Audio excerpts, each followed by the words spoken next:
Hey, future applauders. Do you like talking about movies? Like smart movies? Dumb movies? Science fiction movies? Horror movies? Fantasy movies? Do you like listening to people talk about a movie longer than it would take you to actually watch the movie? Do you sit with your friends and rant at great length about things you're passionate about? You may be interested in Shocked and Applaud. Join us while we go through peculiar movies, traditional movies, movies that we just like, movies that we find are sort of like, huh? Do we follow somebody on social media and then they posted about a movie and we're just going to watch it now? Sure, why not? Our podcast is completely unscripted, so you're going to stumble through things with us because we stumble a lot. We're going to laugh. We're going to talk about what's problematic, but really it comes down to talking about movies. You can visit us at shockedandapplaud.com, on Twitter at shockedapplaud, and Facebook at Shocked and Applaud. We hope to see you there. I'm Bo Maddox. I'm Robert Ortegon. And I'm Ashley Chancellor. And this is Collateral Cinema.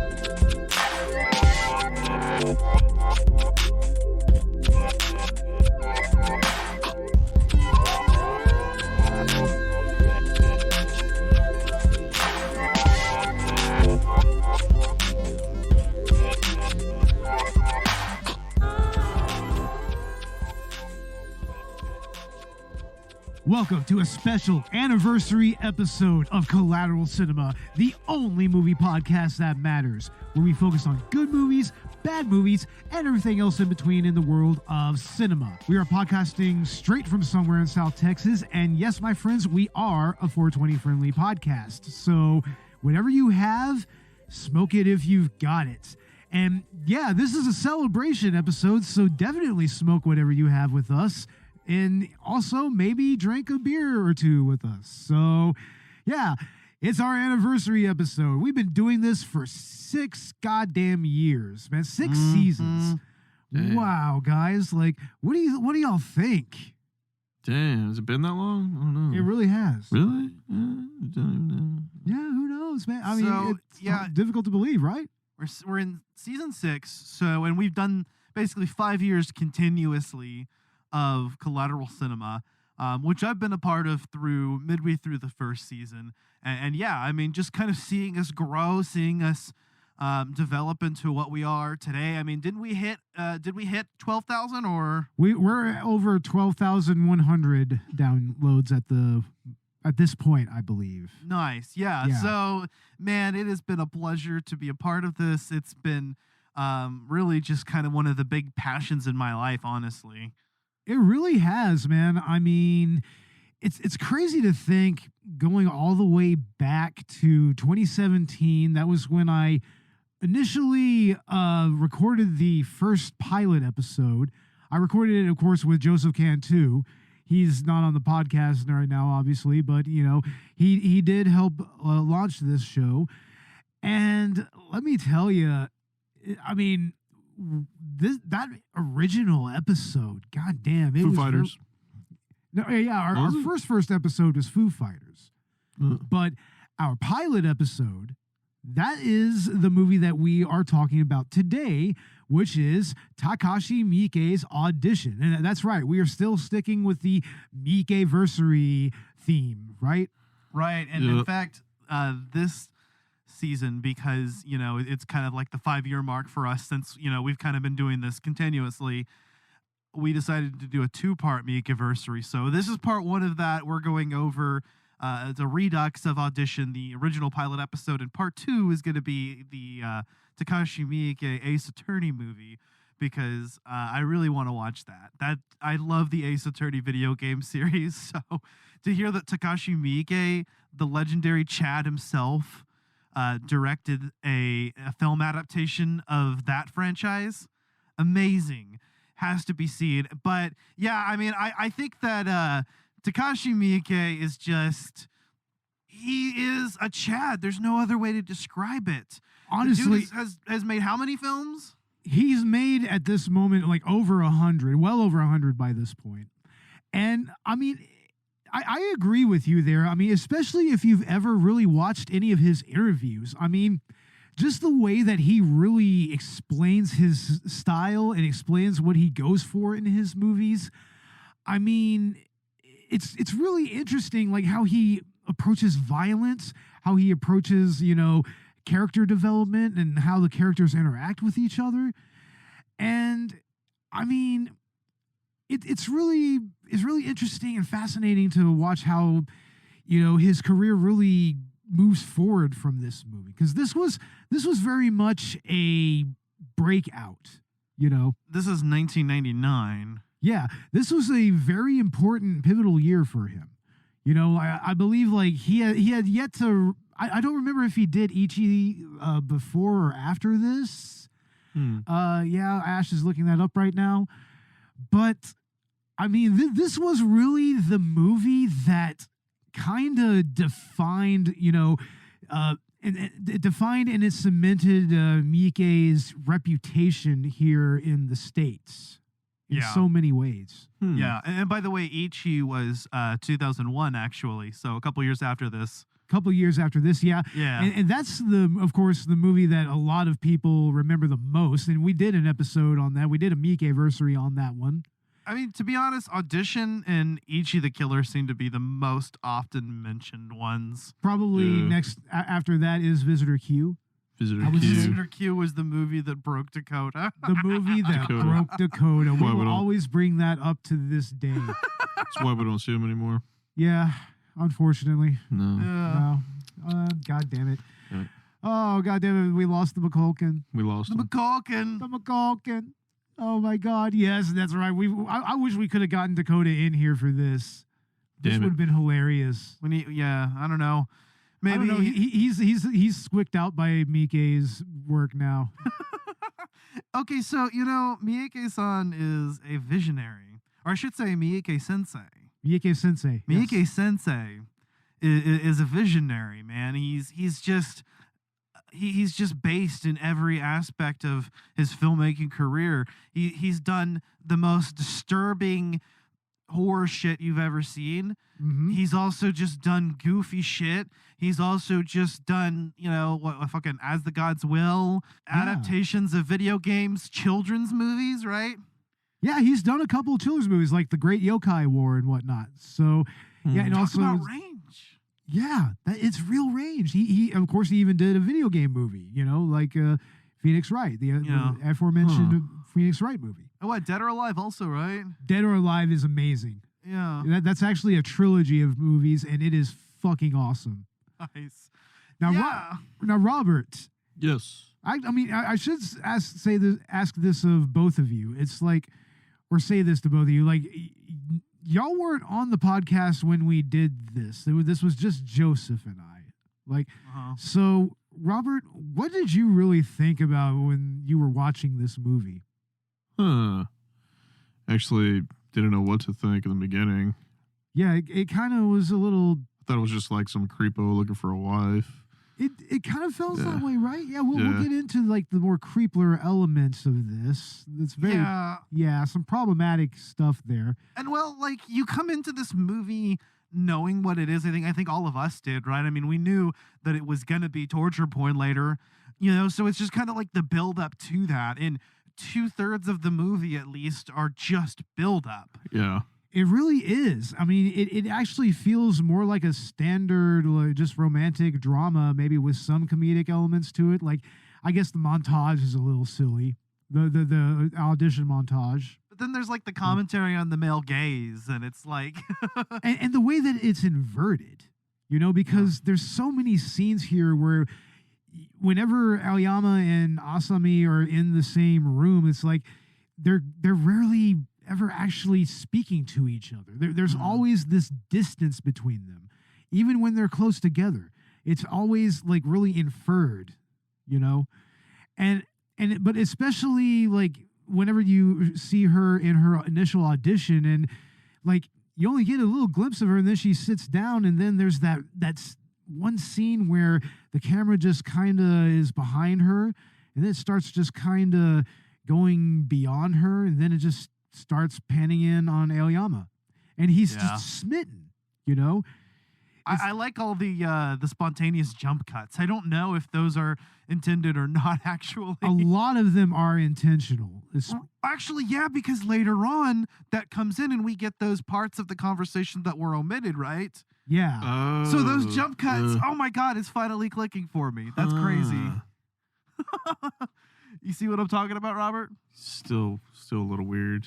I don't know. Oh, it's definitely a weird movie. Yeah. It's genius, though. Those cuts were weird, yeah. No, I think I actually enjoyed this more than anything else I've seen from Miike up to this point, to be honest with you. I would say that when it comes to his disturbing aspects of cinema, this right here is probably his more accessible work right here. This is way more accessible, and a lot of it is because of that first half to 2/3 of the movie. You know, where it's just this very slow drama about this lonely old, widower, and he's trying to find himself a wife, and he meets this very broken lady and is just smitten by her. And it seems like it's just going to kind of be tragic like that, but not in the way that it turns out. You know what I mean? Yeah. What I think is interesting too is that it's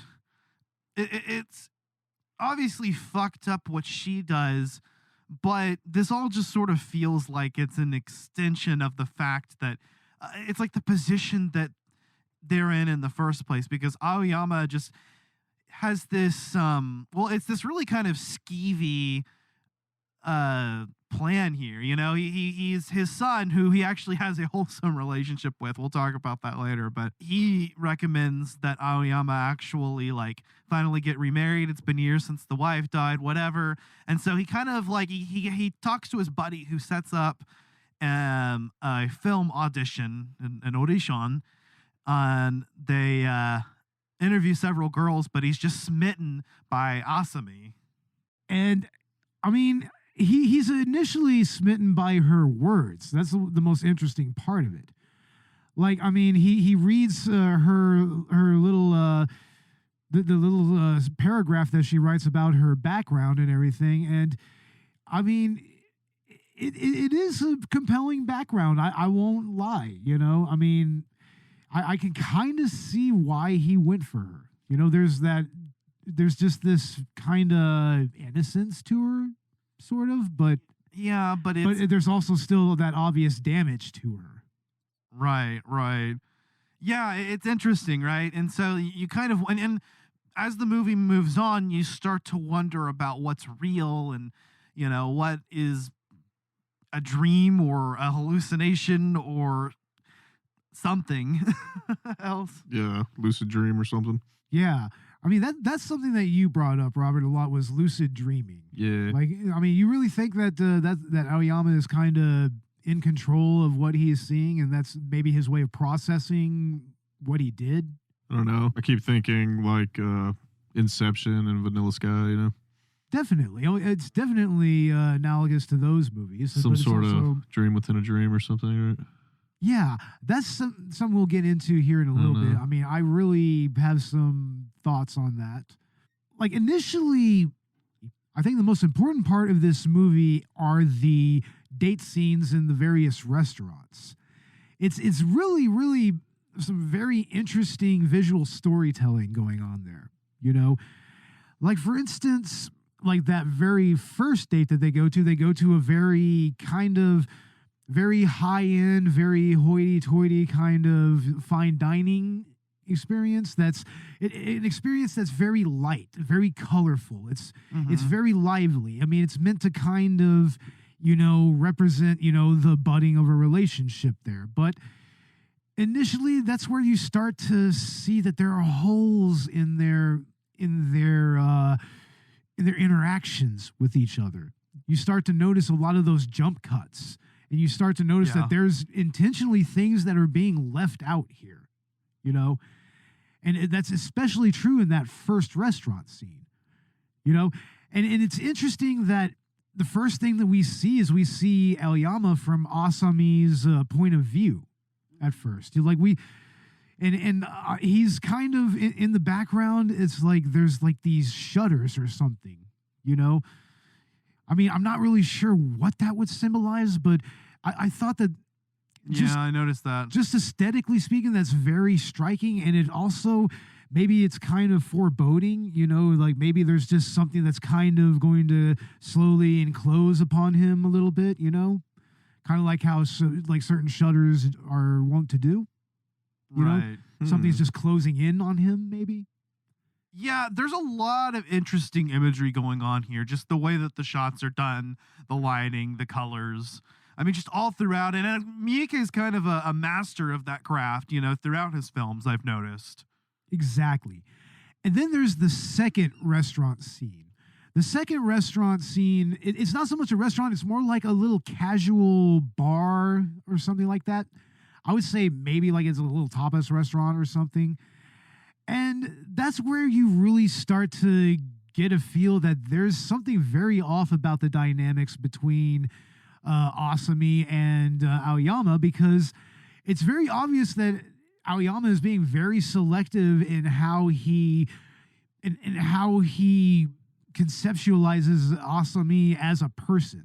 Yes. You know, like he's really building up a very idealized version of her that I mean, it kind of comes back to it over and over again. You know what's funny is I can almost kind of relate to that, the whole like building an idealized version of somebody because you're just desperate for that thing. Yeah, I mean, I think we've all kind of been there, sort of. Yeah. There's something kind of relatable there. Well, and it's weird because Aoyama in that one particular aspect is like, yeesh, that's pretty skeevy. But then there's just fucking, you know, his relationship with his son, which is honestly kind of wholesome. They actually speak, if you pay attention to the Japanese, they actually speak informally with each other, which indicates that they're close to each other. Whereas, you know, you might hear a son call his father Tosan. He calls his father Oyaji, which is just, you know, hey, old man, basically. I really like the dynamic between Aoyama and his son, and I like the way that the scenes with him, it's almost always framed around eating at the dinner table. It's always about dinner, you know. Yeah. And then there's the whole thing where his son is into dinosaurs and whatnot, and which plays into him having his own little date come over. That's true. You know, it's funny. It's like when there's a moment of the film where Aoyama just tells his son, Shigehiko, you know, he just kind of he knows that like, hey, you've got a girl over. He gives him that little yeah. The I don't know what you call that's the okay symbol, which the okay symbol, unfortunately right? has unfortunate implications nowadays. That's what I was thinking. Yeah, so he gives it like the okay symbol, you know, and it's like, okay, yeah, like father respecting the shit. He's like, yeah, I'll get out of the house. Like, it's like, yeah, I'll give you some time and everything. Hell yeah. But it's interesting how his son's little girlfriend plays into his kind of meltdown near the end of the movie. Yeah. Yeah. Yeah. But yeah, I mean, that whole scene in the diner, I mean, you see it's starting to become a little more casual. That's where you start to see that's where they're starting to become more familiar with each other. Right. In a way. And also, I mean, there's also that one scene there, that one moment where everybody just completely vanishes, you know? Yeah. And it's just Asami and Aoyama just talking to each other. That's the lucid dream part, dude. Yeah. Yeah. That's what you think so? That's Aoyama just kind of taking control and just being like, yeah, it's just me and her. Yeah. Yeah. That could make sense. Like that whole world is just some sort of makeshift dream, or I don't know. Yeah. But what's interesting is how it shifts over into the final restaurant that we see, which is this very dark and foreboding kind of almost hellish environment. There's reds and there's black all over. And you can see that, you know, Aoyama, he's completely like, he's like awash in very warm colors and very bright reds and everything. But then you see Asami, And she's kind of seated in an area where there's just darkness. There's kind of almost a void there. And there's also that angular staircase behind her where people are going. It's very much in the shadows. It's where you're really starting to see that, this woman she's not good news. You know? It's like there's something more about her. Yeah. I think you start to catch on to that. You know what's funny? I'm kind of seeing some parallels here with Imprint, because that's another very torture-heavy one. Arguably, I mean, that one I think is actually, this one's kind of tame compared to Imprint. It's interesting that you bring up Imprint, because the screenplay of that was written by the original author of the original Audition novel. Ryu Murakami or something like that. I think that's the name. And so there's a little parallel there. So yeah, I mean, it does kind of have that same motif and whatnot. Yeah. But also, I mean, in that diner scene and in the restaurant scenes, it's like, I think that really just encapsulates the entirety of the plot of the movie just visually, And it's a very interesting way to kind of move the story forward. Because, I mean, like I said, I mean, there is kind of a motif of eating. Like a lot of the things and the relationships that go on around here, it's usually revolved around, eating, around dining, I mean, it's how we really get to know Asami and Aoyama. Yeah. Yeah, that is interesting. That is kind of where the characters actually meet. And part of, what is probably reality. I mean, we don't really get into like the dream sequence stuff until the third act. Yeah. There you go. But I mean, there's that moment there's that moment when they go on their vacation. They go on an outing, and that's where you really see the tone kind of shift in the movie. Is that a love hotel? I don't think it's a straight love motel. I think it's more of a beach house getaway or something like that. It's more of a resort, it feels like. Because there was a comment, there's a worker that makes a comment that like, hey, your partner is leaving. Yeah. So, it's kind of like, there's kind of that implication that it's like a couple thing. It's definitely a couple's retreat or something like that. Yeah. But I'm saying, like, I mean, most of those love motels in Japan, they have a very specific, right? They have a very specific theme to them. It's like that one right there, that just almost felt like a bed and breakfast, practically. You're right. Yeah, You know? that was the only thing that seemed off to me, if that were the case. Yeah. Yeah, but that's where we get the tone shift of the movie. That's where, Asami just becomes very quiet, very methodical. She takes her clothes off, beckons Aoyama to come over, tells him to keep his clothes on, and she shows him her scars, saying that she burned herself. But, I mean, that's when, and then that's after that, that's when Aoyama goes to, embrace her in bed, and then he just wakes up, and she's not there. And then, like you said, the worker, he's just like, your partner left. It's like, well, will you be checking out at the same time? And he's just like mystified. But what's interesting is that the tonal shift is shown visually again, because in the first part of the movie, you see a lot more still images. It's like the camera has a stillness to it, And the only other times that you really saw it move a whole lot was during the audition scene. Which we haven't even really gotten into the audition itself. Right. But it's like that first part of the movie, it's very still, it's very, almost picturesque. Then after that, you start seeing more shaky cam. The cam starts, becoming a little more distorted, a little more unstable. And that's when you really start to see the cracks start to form. Yeah. There. And especially in that one scene where Aoyama goes to his buddy who set up the audition, and he's just like, well, what, you're not going to help me find this woman? And he's just like, dude, forget this girl. She's bad news. Something is off here. It's Ishikawa. Ishikawa. Yeah. It's like, I mean, we can't find anything about this girl. It's like nothing she said in her resume fucking checked out. You want to know something interesting that I actually noticed during the audition scene and afterward is that Aoyama and Asami Yamazaki actually share a kanji in their surnames. Yeah. Yama, which is mountain. Huh. Interesting. Yeah, and I think that actually is a carryover from the book. In the book, I think a lot of the characters, or at least like on the Wikipedia page, they're just credited as their last names, except for her. Yeah, exactly. So, like, it seems like there was kind of that intentional connection from the beginning, I feel like. So I wonder what the imagery of mountains would infer.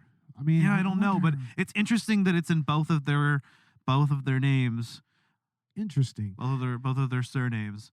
Maybe it just kind of shows how immovable they both are in their relationship, in a way, but also how kind of distant they are. Maybe. Yeah, You yeah, know? that's real interesting, right? Yeah, Because because Yoshikawa has the kanji for river. I know. interesting. Yeah, That's some interesting thematic wordplay there. I think so. Although, to be fair, Yama and Kawa are very common kanji in surnames. So, But I don't know. It's interesting that you have the imagery of mountains and rivers there. You know, and they're right next to each other in the audition scene. You can see their kanji for their names right next to each other on those nameplates. And I was kind of looking back and that's forth. Very at it. interesting. Yeah. Yeah. Yeah. Yeah. Maybe there's something going on there. There might be. Yeah. See, that's the thing. I'm not as well versed in Japanese kanji as you are, so that would have gone over my head, more or less. It's the things that I'm noticing, while watching this. And even just while listening to this and watching, because we watched this one subbed. A lot of Miike's films we've watched dubbed in the past.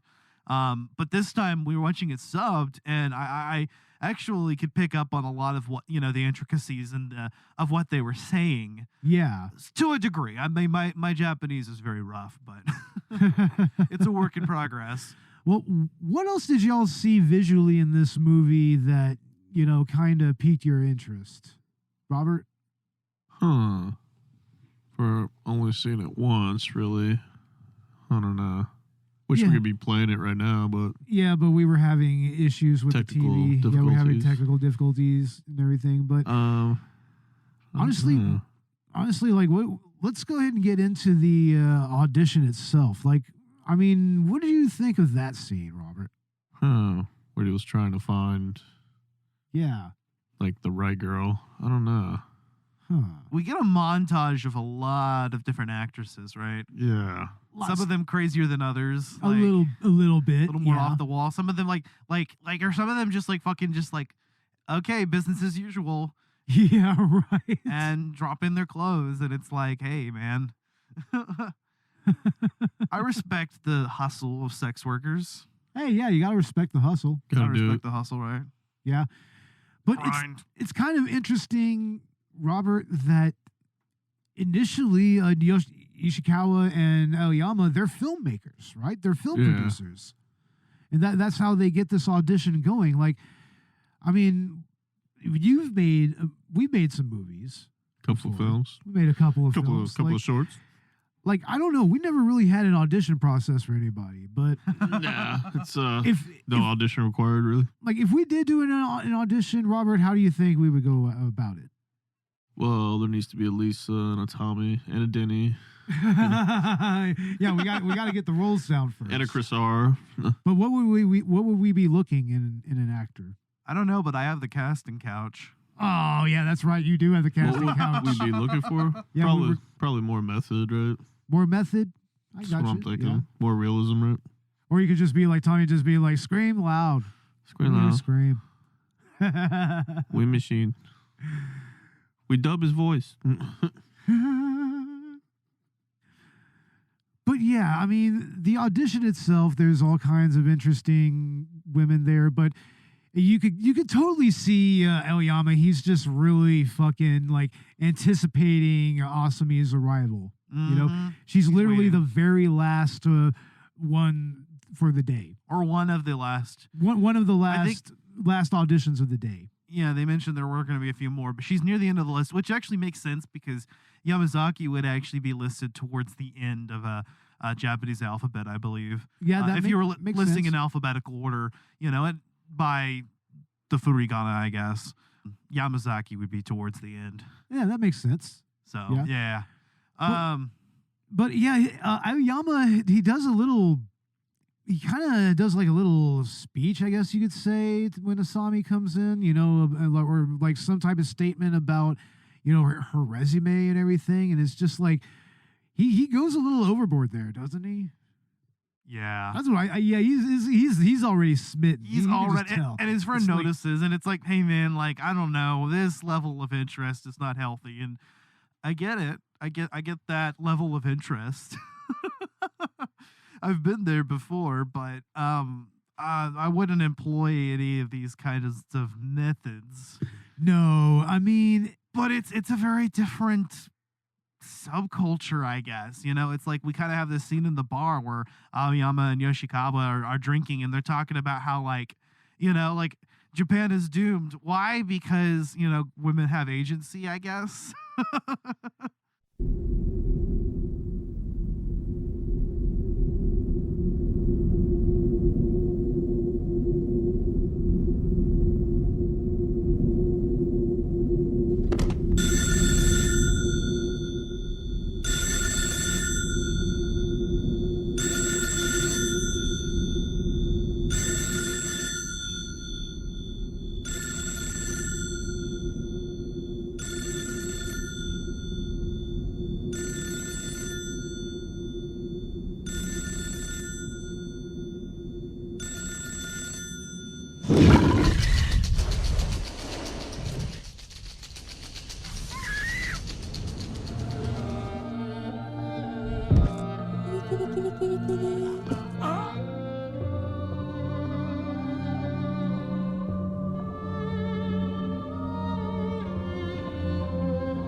yeah, right. I mean, yeah, they're commenting on these ladies that are having a good time, you know, just mind your own business, and they're just like, oh yeah, these fucking women. I think what's going on here is that Aoyama is as much a victim of male gaze as anybody of else. Patriarchy and the male gaze, exactly. You know? I mean, the fact that there's so many aspects of his character that is laudable, but you know, then just the fact that he agrees to go along with this and then gets this unhealthy fucking connection with Asami, it's like, and then there's just the age difference and everything. It's just like, I mean, it's like, what did you think was going to happen, dude? Yeah. Yeah. My exactly. dude. My brother in Christ. My brother in Christ. What did you think was going to happen? Yeah, no. And then, you know, shit hits the fan in the third act. And that's where the movie just, wow. Well, it really starts to kind of go off the rails whenever Right before that, right? whenever he goes and looking for any information on Asami. You know, first he goes to her ballet school. And Yep. And then we get like old man in wheelchair son. Old man in wheelchair son, yeah, and of course he's a pervy old man in wheelchair who is incidentally the mob boss from Gozu, the one who likes to have Right. spoons up his ass. Yep. Robert, you didn't see Gozu with us, did you? I don't think so. He died with a spoon up his ass. He Damn. died with a spoon, with a ladle up his ass. And I the might biggest add. erection he'd ever had in his life. Yeah. Oh yeah. Wow. It's like, Robert, we need to get you over here more often. Damn it. Damn. Well, I quit my job, so we're good now. Oh, yay, Robert quit his job. Yay. So are you telling me, Robert, that you are ready for an audition? You ready for your audition, Robert? I don't know. Ready for my close-up? I don't Stay know. tuned for Collateral Media OnlyFans content. Oh, Coming God. soon. What would we even put on there? I'm not doing any sexual favors for anybody. Nobody. All Mhm. right?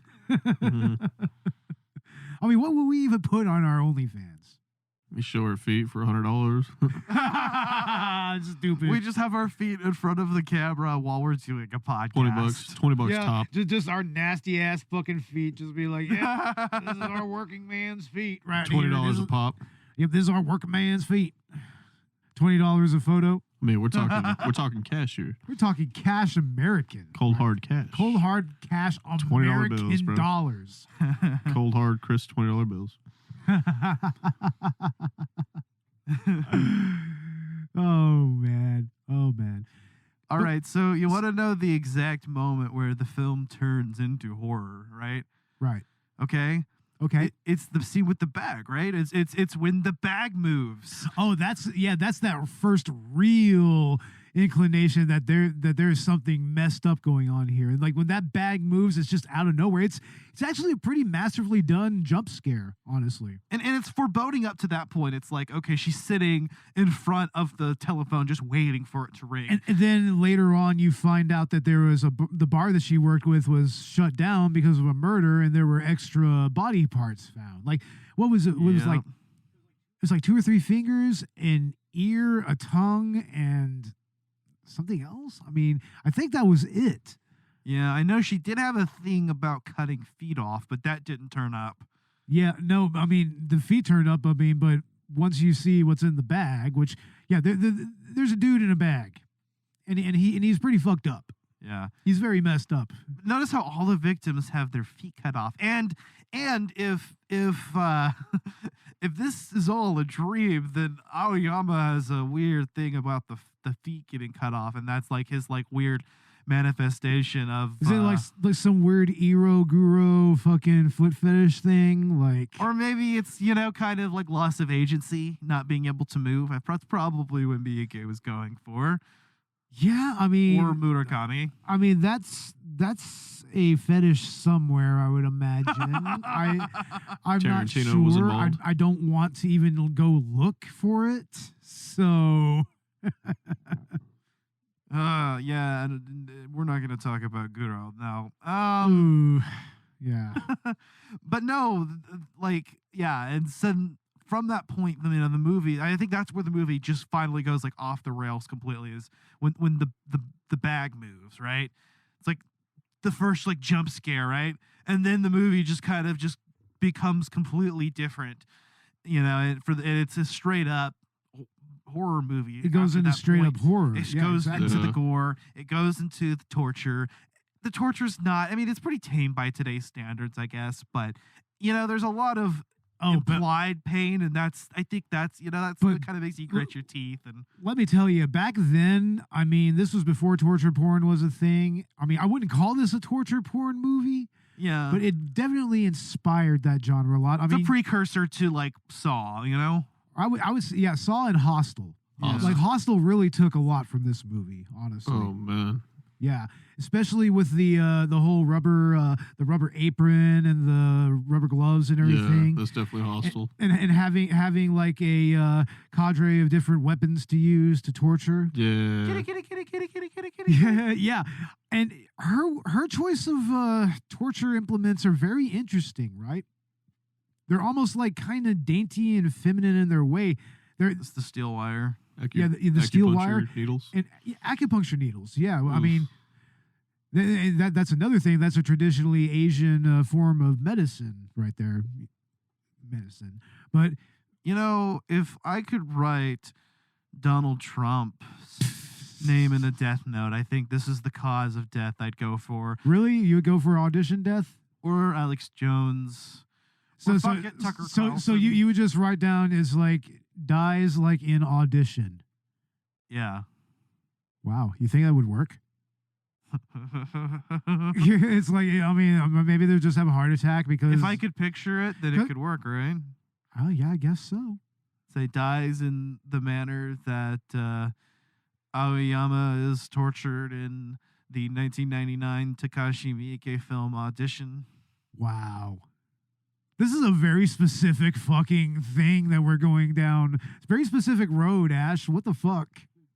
But yeah, the torture scene itself, it's preceded by a dream sequence where we really see Aoyama just process, his relationship with Asami up to that point. And he's starting to realize that, maybe, just maybe, the entire relationship was just kind of built on a foundation of bullshit, and that, the fact that he didn't know who the fuck Asami was, and that he didn't even really learn that much about her, to me, like coming from a demisexual perspective, it's like that's alien to me, because it's just like you should want to really get to know the person that you're interested in like that, and it doesn't seem like he really goes that route, and that plays into all that stuff that was omitted from the dialogue that omitted from the dates. It starts to come back in this dream sequence, right? And you start to see that she was very much telling him that, hey, I've gone through some shit. It's like I'm still kind of in the middle of a cycle, a cycle of abuse, that she's perpetuating that cycle on the dude in the bag. That's what that's meant to reference, and that's why she's feeding him her puke, which, by the way, is real puke. Yep. She really did that. That's method acting, right, Robert? Oh yeah, Total method. Some Brando.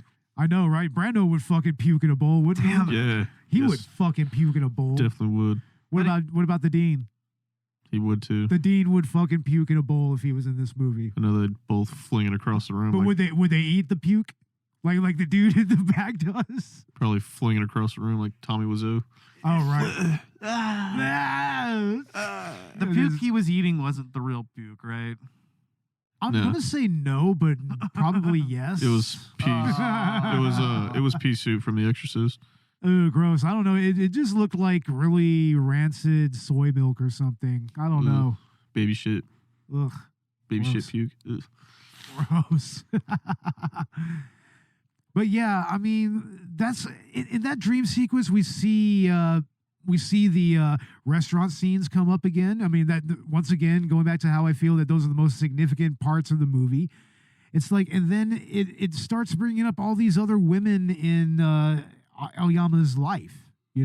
Starts bringing up the secretary that he slept with. Like, Right. this poor secretary. Like, oh man, this poor girl. She was so wanting him to just say anything to her about what happened. Yeah, so she's saying that like she's gonna get She's gonna get married. which you kind of start to question the context here. You're like, okay, so like is there a thing going on here? And then later on in the film, In they answer that. In the dream sequence, it's like, yeah, no, he had an affair with this secretary, and very obviously just kind of threw her aside because she wasn't the standard of beauty for him. Yep. Yeah. And like, that she's, like you said, there's a moment where it looks like she's expecting for him to say something, and he just kind of, he walks away.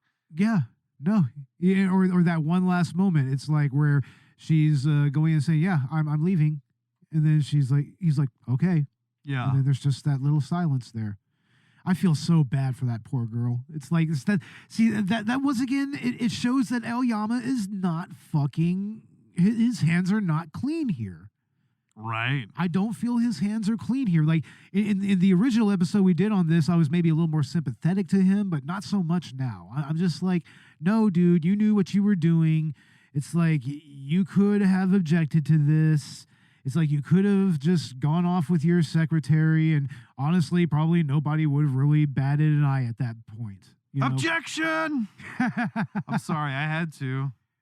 But yeah, in the dream sequence, we see his wife come back, and he introduces Asami to her, and then his wife is just like, "No, honey, no, darling, don't do this. Don't be with this woman. She's not right for you."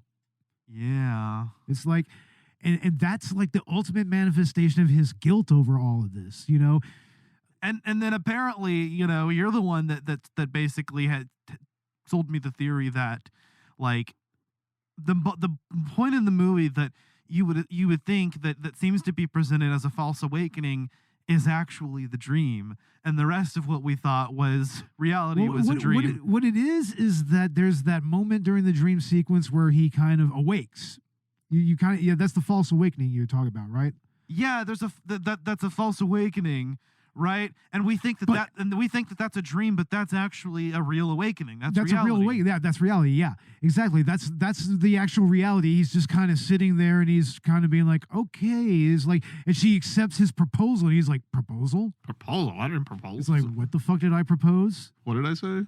So it shows that he was 100% being superficial in this entire relationship, you know? And now he's just kind of like, that's weighing on him. That's what this dream is about, because he just promised to love this woman and only this woman. And now he's contemplating that. He's contemplating like, oh, okay. But as it turned out, you know, he took that extreme to his mind, in his world, mind, yeah. That wouldn't include, you know, his son or anybody else in his life. So in a way, I mean, the torture scene is kind of both kind of a self-flagellation in his mind, but also kind of a way to shift the blame for all this onto Asami. Yeah. You know, that's kind of what it is. It's him shifting the blame for his skeeviness onto Asami, because he's just like, holy shit, this fucking girl, she wants me to love her and only her. It's like, what does that actually mean? Like, it's the implications that he's going through, and that implication leads him to, oh my god, she's gonna fucking torture me. She's going to fucking kill me. It's like, especially when she finds out that I don't really want to go through with this, you know? Right. But then there's that final moment where after she confronts Shigehiko and is knocked down the stairs, she's looking at Aoyama. Aoyama is completely broken. He's broken, maimed, lost a foot. Mm-hmm. He's just in the lowest point, and then she just starts speaking dialogue from one of their dates. And that to me is, I think, the ultimate indictment of what I was saying earlier, that, you know, he's trying to shift this blame onto her. Yeah. You know, that final moment, that's like him trying to fucking make her kind of take responsibility for all of it. Yeah. Yeah, interesting. So I wonder how this kind of plays out following that dream, you know? Very awkwardly. Yeah. But anyway, I honestly think that's probably a moment to go ahead and start wrapping things up and get to our final thoughts. Ash, we'll start with you. What are your final thoughts? All right. So, yeah, like I mentioned before, I think out of all of the Miike films I've seen up to this point, I think I did enjoy this one the most. I mean, at least when it comes to, you know, his contribution to the disturbing side of cinema.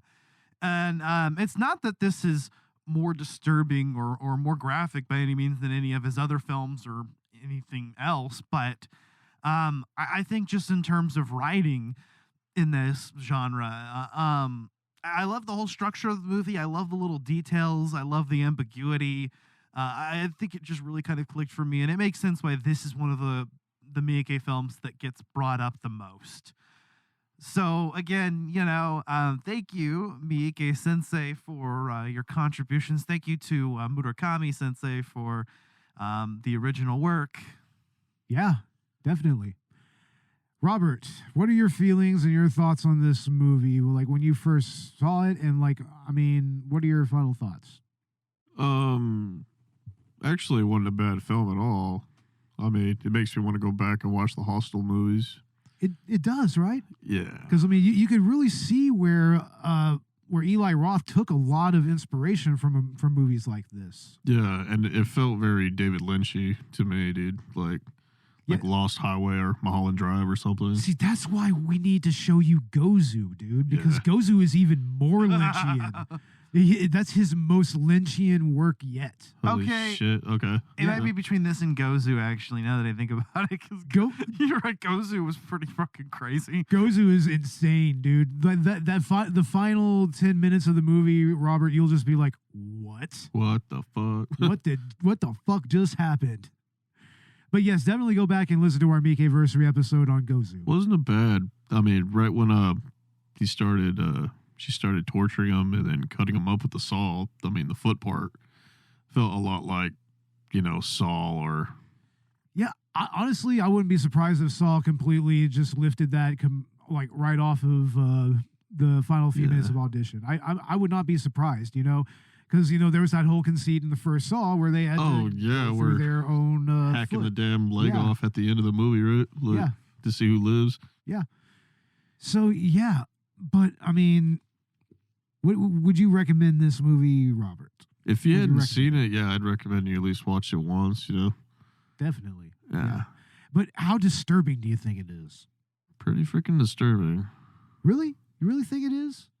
A little bit. I mean, you've been here for some of our more disturbing movies, like Riki-Oh and Martyrs. And, honestly, anything you show me is pretty disturbing. Like Eraserhead and whatnot. Like, how do you think it stands up to those movies? I think it fits right in there. Oh, it's perfect, right? Yeah. Yeah. Fits right in there. But yeah, my final thoughts is, first of all, I think that it's actually an interesting inversion of a love story, for one. Like, it's kind of an anti-love story. Like, you really think that it's going to maybe end happily for Aoyama, but it just doesn't. Reality just completely just caves in on him, and he just starts to realize, oh shit, what the fuck did I do? But he's still trying to be an asshole about it and shift the blame onto Asami. Like, that's my more modernized reading of this movie.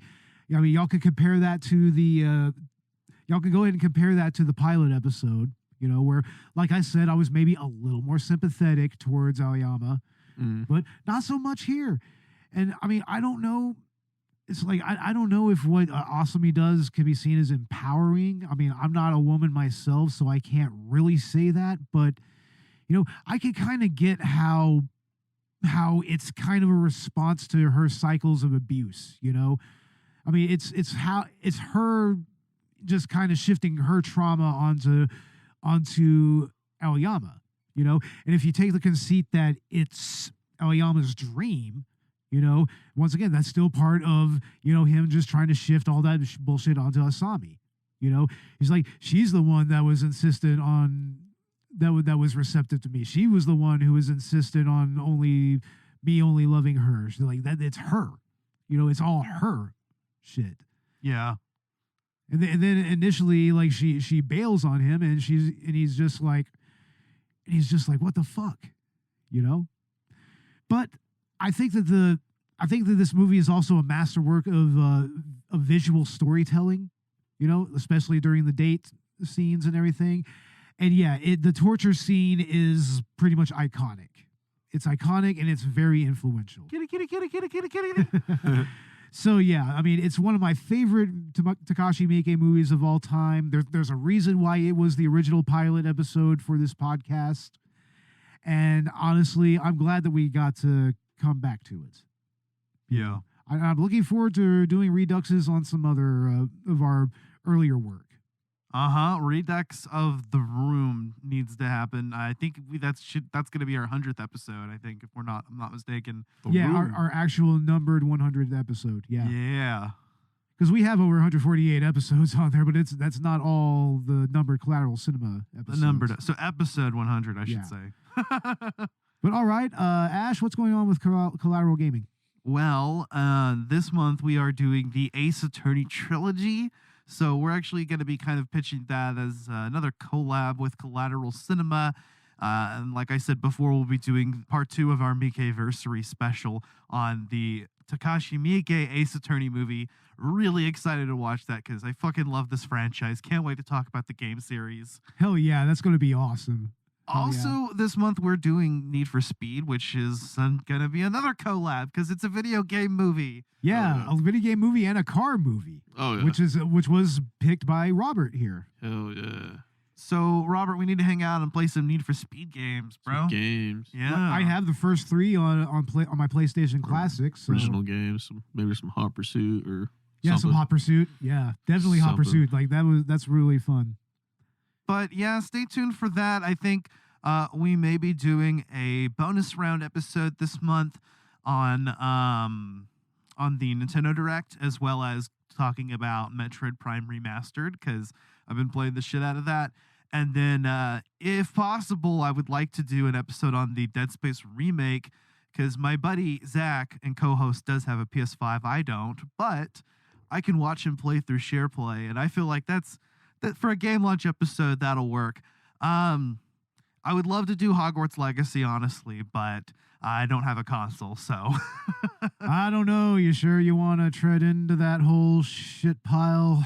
All right, so this is the official stance, okay, of Collateral Gaming. It is us making a personal decision where to draw the line in a system where ethical consumption does not exist to begin with.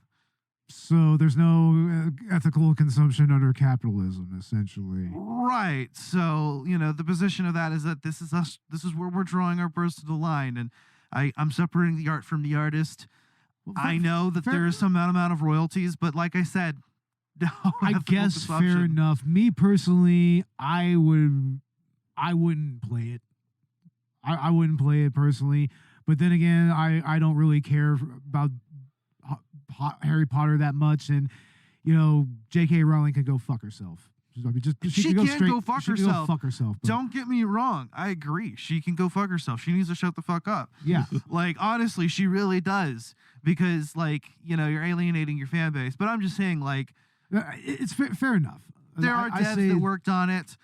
Despite, that's a whole other thing. Like, it was a collaborative effort. That's what art is. And video games are art, and they are a collaborative effort. Yeah. I wish that they wouldn't crunch their developers so much, in the gaming industry. But I wish that didn't happen in the gaming industry. That's a whole nother issue right there. But you can tell when it does, and it's bad. So yeah, that would like to do game recommendations as well, maybe, possibly. So we'll see. And Robert, we're going to be filming the final scenes of Texas Sundown here very soon, right? Oh yeah. Hell yeah. Just working on writing the scripts, Right on, dude. Hell yeah. Just finishing up on some of the scenes. Yeah. I can't wait to see them, man. I can't wait to see them. I can't wait to film them. Hell yeah. Well, we'll go over all that too. Yeah.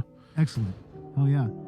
So yeah, definitely look for that. Look for Texas Sundown coming very soon. Like maybe we'll cut a trailer for it or something. And yeah, look for all of the other cool stuff coming from Collateral Gaming and Collateral Cinema. So I guess with that, we can go ahead and get the fuck out of here. I'm Bo Maddox. Robert Ortegon. And I'm Ashley Chancellor. And kitty. I want to fuck. Laters, y'all.